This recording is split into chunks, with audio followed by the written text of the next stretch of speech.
El pasado 8 de agosto liberaron a Elbester Gordillo y algunos suscriptores me pidieron mi opinión y análisis sobre su liberación. Porque he estado un poquito ocupado, no he podido hacerla en estos días y quizá la noticia ya pasó, pero considero importante hablar de esto. También en este video voy a hablar sobre las causas y el impacto político y mediático que esto pudiera generar. Por eso hago este video rapidito. Primero quiero pasar el video de Loret de Mola, donde la manipulación mediática se hizo presente. No. El día en que van a declarar presidente electo Andrés Manuel López Obrador, qué bonito país. Aliada política electoral del próximo presidente de México, Elbester Gordillo, uno de los símbolos de la corrupción en nuestro país, anunció esta madrugada a su abogado que queda total y absolutamente libre. Qué bonito. Vamos a abordar todo eso en Despierta, nos vemos en un ratito. Señor Loret, vamos por lo básico. ¿Quién liberó a Elbester? ¿Fue López Obrador o fue Peña Nieto? Claro que usted no está afirmando que fue AMLO simplemente porque si lo afirmara podría ser demandado por difamación. Simplemente lo supone.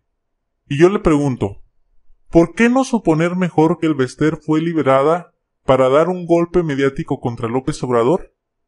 Es más factible, ¿no lo cree? Porque al final de cuentas, ¿quién actualmente está a cargo del Poder Judicial? ¿López Obrador o Peña Nieto? De hecho, ni siquiera el Ejecutivo debería tener una influencia sobre el Poder Judicial, sino que debería actuar como un poder independiente. Entonces, usted literalmente está suponiendo que López Obrador usó tráfico de influencias o dinero para sobornar a los jueces representantes del Poder Judicial y así liberar a Elbester. ¿No cree que es ilógico porque de hecho ellos ahorita traen pleito con López Obrador ya que les quiere bajar el sueldo? Segundo, usted dijo que Elbester era aliada política de Obrador durante la campaña. La pregunta es, ¿le consta? ¿En verdad le consta y está seguro de esa declaración? ¿Cómo rayos va a ser aliada política si estaba en prisión domiciliaria? José Antonio Meade también dijo eso en un debate, que Elbester se había afiliado a Morena. Luego, usted manipula la información diciendo que Elbester puso a disposición de AMLO su equipo político. ¿No cree que es cinismo ese? Primero, Elbester nunca se ha afiliado, ni siquiera ha hablado con López Obrador, ni con la militancia de Morena. Diga las cosas como son. Quienes se afiliaron fueron su nieto y su yerno. Ahora debemos entender que no por el hecho de ser familia, debemos suponer que Elbester fue quien los mandó. No, para nada. Ellos son personas con mente propia y con albedrío propio. Y mientras ellos no hayan sido cómplices de los delitos que cometió Elbester, no deben ser juzgados. Y además, Elbester le ayudó con el fraude a Felipe Calderón, y a quien perjudicó fue a López Obrador, porque por culpa de ella, López Obrador perdió la elección en 2006. ¿No le parece ilógico que sea López Obrador el interesado en sacarla? ¿Qué interés podría tener López Obrador con esa señora? Ahora, si usted sigue afirmando que el nieto y el yerno están siendo manipulados por Elbester, yo le pregunto, ¿qué pruebas tiene de ello? Porque como comunicador, debe basar sus noticias en argumentos, en pruebas, en evidencias, no en simples suposiciones, no en simples podría ser, porque eso es manipulación mediática. ¿O acaso cree que solo por ser de la misma sangre tienen que ser iguales? Su propio padre de usted, Rafael Loret de Mola, lo desmiente, a usted, su propio hijo, a pesar de ser su propia sangre. Él dice que no, que AMLO no fue quien liberó a Elbester. ¿Ya ves que la línea sanguínea no influye en las decisiones personales? Al final de cuentas, cada quien tiene su albedrío. Pasemos el video del papá de Loret de Mola, que desmiente a su propio hijo.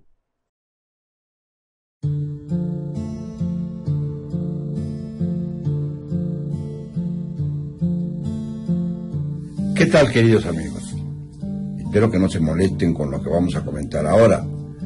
porque es algo que va a causar polémica, que va a causar debates. Espero que no cause ofensas y descalificaciones superficiales. Ojalá que quienes escuchen analicen las palabras tal como son.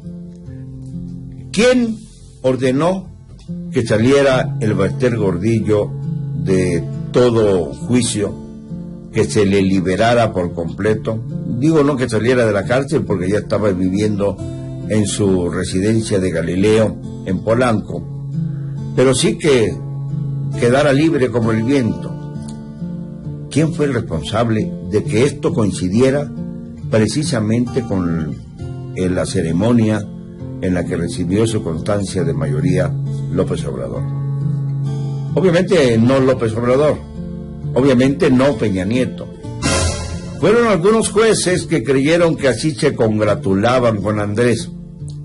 Y esto lo debe aclarar López Obrador, porque es obvio que a él no le convino esta coincidencia malévola que entorpeció y que de alguna manera oscureció la ceremonia que tanto anhelaba.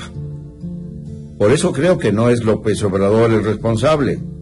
Él tiene la suficiente inteligencia para saber cómo reaccionaría el público, y reaccionó con un debate que fue quizá de mayor fuerza que el hecho de analizar su magnífico discurso, un discurso de estadista ante el Tribunal Electoral del Poder Judicial Federal. Creo que para todas estas cosas tenemos que tomar en cuenta ya que hay muchos que quieren hacerse ver y hacerle favores a Andrés perjudicándolo, que hay muchos que quieren hacer las cosas que Andrés no puede hacer por política, con el objeto de colocarse vendiéndoles un favor que no solicitó Andrés. Hay que tener mucho cuidado. La rebatiña está en su apogeo. También la cargada, como en los viejos tiempos, como en todos los tiempos. Digámoslo con cero cobardía. Pero bueno, señor Loret Mola hijo, lo entiendo porque usted está haciendo su trabajo de desinformar. Para eso le pagan. Por eso tantos argumentos disparatados. Quiere noticia, quiere primera plana, quiere controversia, quiere amarillismo. Ahora, para sacar de dudas a la audiencia, que es la que debe estar en primer lugar, le explicaré una cosa. El Bester fue utilizada primero por Calderón para llegar al poder, porque ella ayudó a Calderón a vencer a AMLO con fraude electoral, sí, con el fraude de los maestros, y gracias a ese fraude Calderón llegó al poder.